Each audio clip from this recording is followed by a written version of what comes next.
You are listening to Peak One Sports.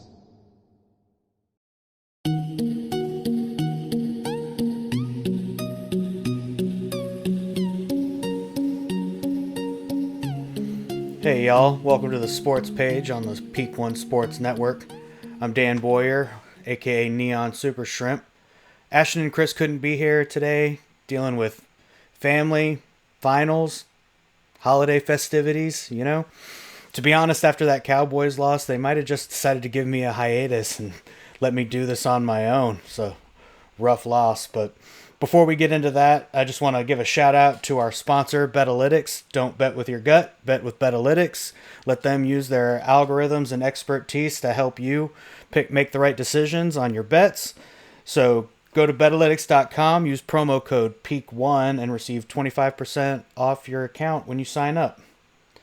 So, probably going to be a relatively short broadcast today, what with it just being me and my thoughts, but man, let's get into this Buffalo game. And I feel like I got to call it the Buffalo game because Dallas just did not do anything in this game, man.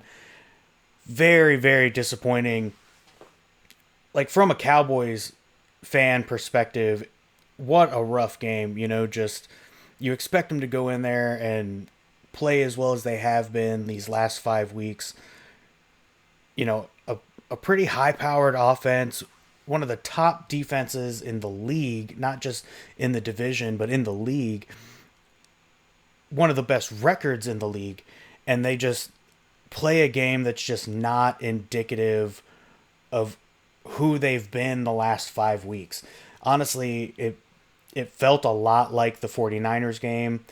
The main difference, I think, being here that Buffalo, didn't need to throw the ball nearly as much as the 49ers did 6 weeks ago. But, man, Buffalo just... Honestly, Buffalo played such a crazy offensive game because I don't think anybody necessarily expected them to rush the ball as much as they did. And I almost feel like that had to be part of what the Cowboys' problem was like they were game prepped for, a big time passing offense that just ended up running the ball down their throats. And they couldn't seem to stop them. And that was very unfortunate. And I think Buffalo helped expose a flaw in the Dallas defense, and that is power football. And that's something that the 49ers have, and it's an ability that the Eagles obviously have to be able to just attack you at the line of scrimmage and beat you up front and just run the ball right at you. I mean, a lot of their run plays with Cook were right at Lawrence or Parsons. They were not afraid to go right at the line, right at those guys. And oftentimes when you put yourself in that situation, these D guys are trying to get in so fast that, your running back can just pass them, and obviously, an offensive player doesn't have to turn around. You just keep going. And that allows Buffalo to control the tempo of the game, to control the clock. They got 20 first downs on run plays. They just were running the ball. They were unstoppable running the ball. It was honestly incredible. This looked an awful lot like the Buffalo team that's been being hyped up all summer, all off season, all preseason. This seems like this was the Buffalo team that everybody was telling us, like, hey, like you got to watch out for Buffalo. Buffalo's a contender this year, And then, I mean, they started off fairly well. Few losses in there and everything. And to be honest, Josh Allen's been playing some incredible football, just some really great football that have just come with some tough losses. And I find it ironic, I guess, that the Cowboys, went into Buffalo probably expecting Josh Allen to have one of these incredible games that he's been putting up, one of these 400-yard games or something, 300, 400 yards, multiple touchdowns. But the Cowboys just did not seem like they were prepared for this run game, and they paid the price for it. Buffalo, Josh Allen threw for 94 yards, I believe it was. I got it written down here. Yeah, 94 yards Josh Allen throws for because they didn't need to throw the ball, you know? When you're running the ball this effectively, man, it's old school football, you know? Like run the ball to open up the pass, to open up the play action, and honestly, if they can't stop the run, then you don't have to open the pass. If they, there's no need to have to progress in the kind of game script offensively if the defense can't stop the first step. Just the upfront struggles of the Cowboys against the Bills offense was completely unexpected. Honestly, I feel like I could keep going on about it just because of how blindsided I feel by the whole thing. I was not expecting this game to be so one-sided with this particular team. Now, I'm not trying to say that I was counting the Bills out. I wasn't expecting to go into Buffalo and just run right over the Bills. I definitely expected this to be a bit more competitive. But, Buffalo really showed up, and Buffalo's given themselves a real chance to try and fight their way right back into the playoffs. It's a messy situation in the AFC right now. I got it written down here. Yeah, five teams in the AFC are 8-6. The Jaguars, the Bengals, the Colts, the Texans, and the Bills, all 8-6. And that just makes these next few weeks pretty important in the AFC. This win against the Cowboys and the performance that the Bills put up against the Cowboys this weekend, I feel like really give them a strong opportunity to, try and finish out the season real strong. Two of their last three games actually are division games. They still have to play the Patriots and the Dolphins.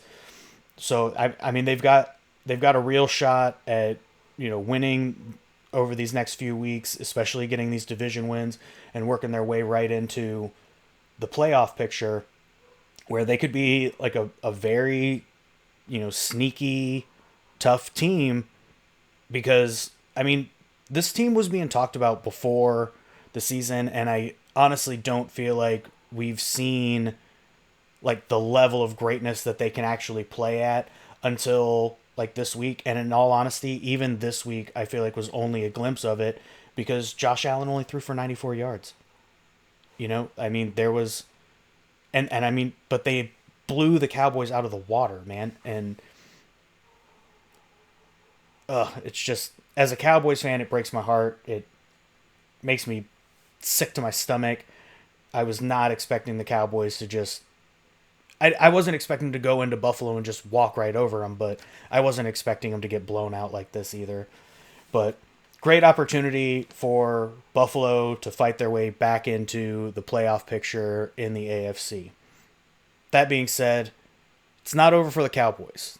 It's not done. It's not the end of the world. The Cowboys' 10-4 record is still good enough to clinch them a playoff spot, but now what we're talking about is the battle of the bye week.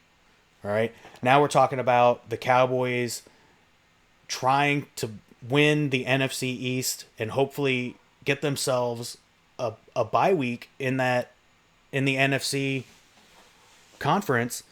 Because, man, I'm going to be one of those people. I'm going to argue and I'm going to double down on the fact that, bye weeks aren't always the greatest thing in sports. But, man, in football, I think it's crazy important. We're talking about guys coming off of 17 games in 18 weeks, feeling like they've been hit by trucks after every game. And they were. Some of these guys are the size of small trucks, and they're just hitting these guys. They're hitting each other with everything they've got, and it just makes, the time from one game to the next game is just not quite like enough time to really get back to 100%. And being able to give your team and your teammates the extra time to prep and prepare and to recover, I think is so incredibly valuable going into the playoffs, especially when we're talking about, it's all or nothing. It's win or go home. It's, there's no tomorrow. And getting that extra time of recovery and being able to, heal, and even the extra time to kind of study your opponents a bit more and see what they're bringing to the table, I think is just, it's incredibly valuable. Pretty sure it was last week that was said just before the Cowboys Eagles game, but they were saying if the Eagles lost to the Cowboys, the Eagles still win the division even if they just win out for the rest of the season. At the time of this recording, the Eagles still have to play the Monday night game, and so we can see what happens there. And obviously, with the Cowboys taking this loss here, that hurts a little bit. As a Cowboys fan, I'd obviously love to see the Eagles lose all the games, for the rest of the season. But it's not. It's going to be a tight race. It's going to be a tough race between the Eagles and the Cowboys. I'm obviously like pulling for the Cowboys to try and get that bye week, but you're not going to do it playing games like this. And man, from the Cowboys side and everything, man, this Buffalo game had weather that seemed to go right along with my emotions, right? The start of the game was like this beautiful 45-degree sunny day in Buffalo, New York. It looked amazing. Like, even on TV, it looked amazing. Just a great day for football. And I think they were even talking about, like, Dak was talking about feeling like he was overdressed, expecting it to be, cold and rainy because it was supposed to rain all day. And, Buffalo went down. They scored on that first possession. And I feel like the weather just started to get worse and worse and worse throughout the game. The Cowboys' performance got worse and worse and worse throughout the game. My spirits just got worse and worse and worse until the game finally ended, and it was raining, it was cold, it was dark, and everybody seemed miserable. And just what a heartbreaker for Cowboys and Cowboys fans, especially when you're expecting your high-powered offense, your 33-point a game average offense to go out there and at least compete, and they just could not get it going. Dak, it felt like Dak struggled from the beginning. He missed Cook on that wide open deep pass. I guess you could argue about whether Cook was wide open or not, but I mean he beat his safety. He was on the backside, nothing but end zone in front of him, and Dak just missed him by a couple of yards. That was tough. Honestly, I feel like I shook that one off pretty quick initially, thinking, like if these are the kinds of, plays we can expect, then I would have thought, Dak and Cook would have, connected on another one. But honestly, that play was almost kind of indicative of how the rest of the game was going, because it felt like the Cowboys struggled to really get anything going vertically. Dak is only averaging 3.9 yards a throw. Crazy low. And to be honest, I gotta think that number got padded a bit there in the fourth quarter when he was throwing a lot of those 10-yard out routes and stuff to Ferguson. And honestly, that's a whole other conversation to be having when you're down 31-10 in the fourth quarter. Or 31-3, whatever it was late in the fourth quarter. You're obviously, this one's pretty well away. It doesn't really make sense to me to send your starting quarterback, who's having a career season, by the way, like as bad as this game was, having a career season, and then you send him out there to for what? I mean, even if you go out there and you manage to score the touchdown, on that final possession, you're not going to really win the game. The risk reward here just seemed very minimal. It just didn't make sense to me why they were willing to let Dak go back out there and play in what felt like a very fruitless kind of final drive. But ultimately, I think my biggest frustration here comes from the fact that I think it's okay for your defense to struggle. It's okay to have some of those defensive struggles and like not quite get the pressure you're looking to try and get up front and on the quarterback, and that's okay. I think it's even okay for your offense to have struggles and to go out and you have a drop, or you don't connect on that deep pass like to Brandon Cooks, and kind of your ability to stick to it and stay tenacious and continue to compete and everything is great. In all honesty, in football and everything, I don't expect an offense to go out there and score on every possession as much as I'd like them to.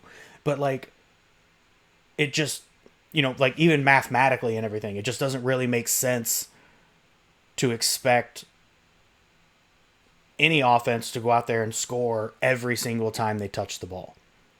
But here's the real issue. You cannot have an offense and defense struggle at the same time. You're going to lose. You're going to lose games.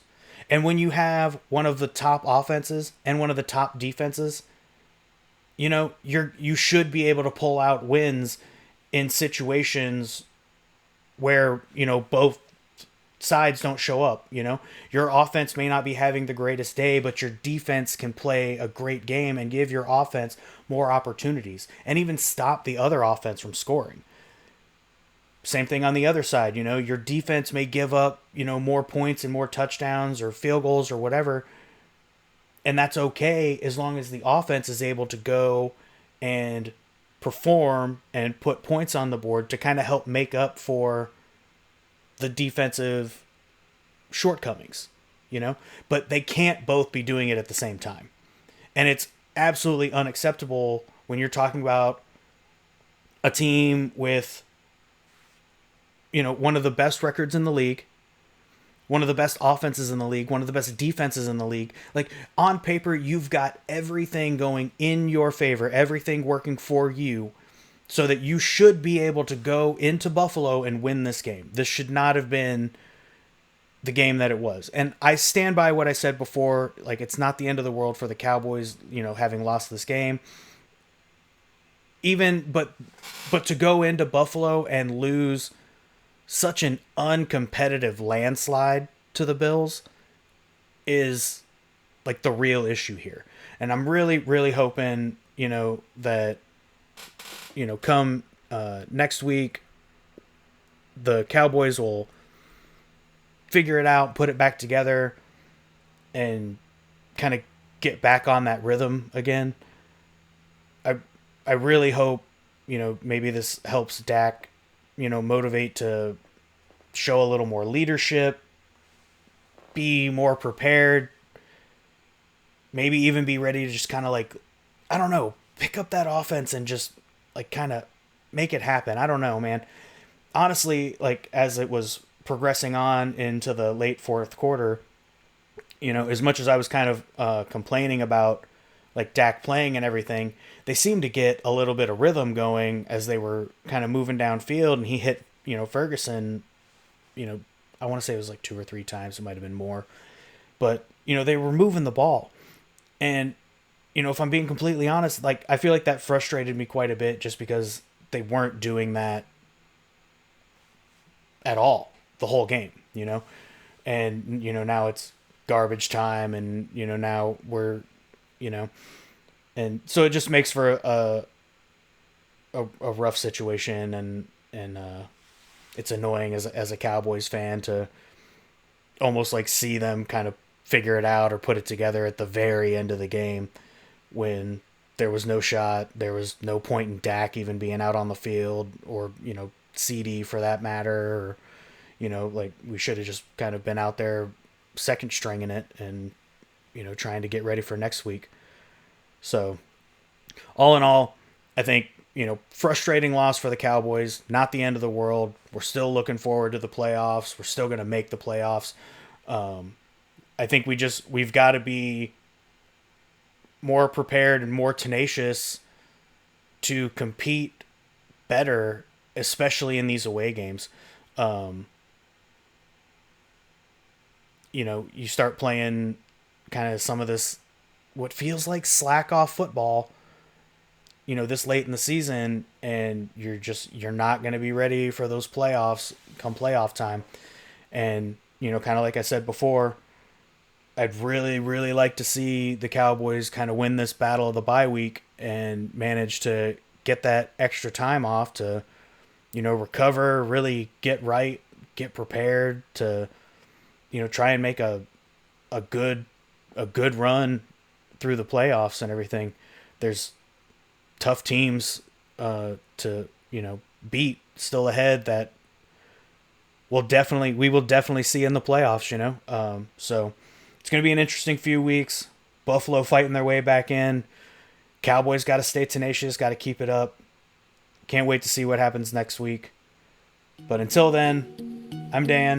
This has been the Sports Page with Peak One Sports Network. Can't wait to see you again next week. We'll talk more Cowboys. Thanks a lot, guys.